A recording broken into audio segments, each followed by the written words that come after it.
አዶናይ ታሰረ። ምን አድርጎ?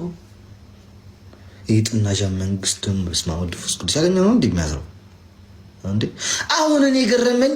እነ ጆሲን እነ ምናምንን ልብስ መጥፎ ልብስ ለትውልድ የማያስተምር ነው ምናምን ብሎ ታስረው ያሉትኛ አሁን እነሱን እና ለምን ባዶ ራቆትን ሄዳለው የተቸገረውን ድሃን ባህላችን አይደለም ብላችሁ አታስሯቸውም እንዴ?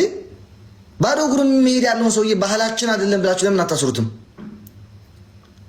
ጥናጃም የሆነ መንግስት ደግሞ ራ በፈጣሪ ስም አንተን ከዚህ የአፍሪካ ምድር ላይ በእንቁሮ የሚያስወጣት አጣ ጀዝባ ከምሬም ከሆነ ማርያም እኔ ገረመኝ።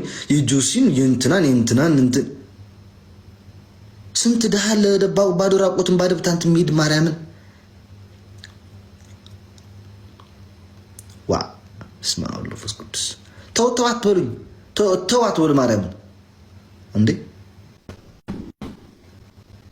እንደው ራጋር ያልገባ ስማ አሌክስ ተናገረ ብላ አሌክስ ተሳደበ ብላችሁ ደግሞ ተሳደቡ። እኔ ሀገሬ ስለማልገባ ነው። አንዱን አውቄያለሁ። ገባችኋ?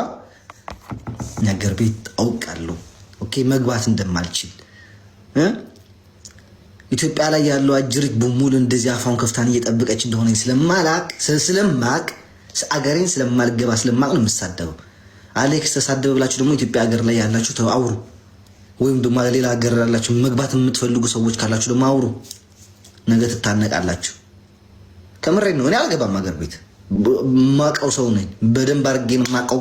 ከጥንቱን ከውስጥ ያለው ሰው ስለማቅ ነው። እኔ መግባት አልችልም። ማርያምን አልችልም። እኔ እናቴ ትምት አልችልም። መግባት አልችልም። ታግጃለሁ። ኦኬ ብላክ ሊስት ላይ የገቡት ከብላክ ሊስቱ የገቡ ሰዎች አንዱ ነኝ። መግባት አልችልም። ለዛ ነው የምሳደው።